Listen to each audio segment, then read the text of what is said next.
წერალთა სახში ჟურნალ იელქნის ახალი ნომრის პრეზენტაცია გაიმართა. იელქანი საყმაწვილო ჟურნალია, რომელიც 1996 წლიდან გამოიცემა. წლების განმავლობაში იგი მრავალი მოზარდის საყვარელ გამოცემად იქცა. მასში ცნობილი ქართველი და უცხოელი ავტორების გვერდით პერიოდულად იბეჭდება აფხაზეთელი ბავშვების შემოქმედებაც.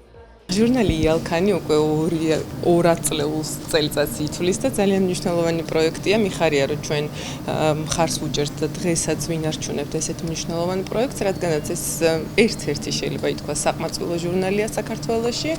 ძალიან კარგი შესაძლებლობაა ახალგაზრდებისთვის, ახალ ბედამწერლებისთვის, რომ გამოავლინონ მათი ნიჭი, გამოაგზავნონ მათი ნამუშევრები, ეს იქნება ჩანახატები თუ პიესა თუ პროზა თუ მოთხრობა, არა აქვს ხდება მისი გადარჩევა და შემდეგ იბეჭდება ახალ ნომერში და ასევე ძალიან ბევრი და ძალიან საინტერესო ინფორმაცია არის აქ ახალგაზრდებისთვის და კონკრეტულად აფხაზეთის თემატიკასთან დაკავშირებით და მათი ნამუშევრებისთვის თუ მათი პროექტებისთვის ბევრი მასალის შეგროვება შეუძლიათ სხვადასხვა ნომრებიდან. 27 წლის მანძილზე ჩვენ გვყავდა გამორჩეული ავტორები, გამორჩეული რესპონდენტები, თემები იცვლებოდა,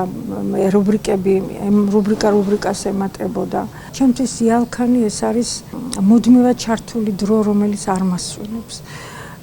ჩემთვის იალქანი არის აწმყო, წარსული და მომავალი, სადაც იმედი ამას სენტიმენტად არ ჩამithვლის მსმენელი, ის სივრცე, ის მოცემულობა, სადაც ერთად დგას აფხაზი და ქართველი და სადაც ორივე უნდა დავიბრუნოთ ის კუთხე.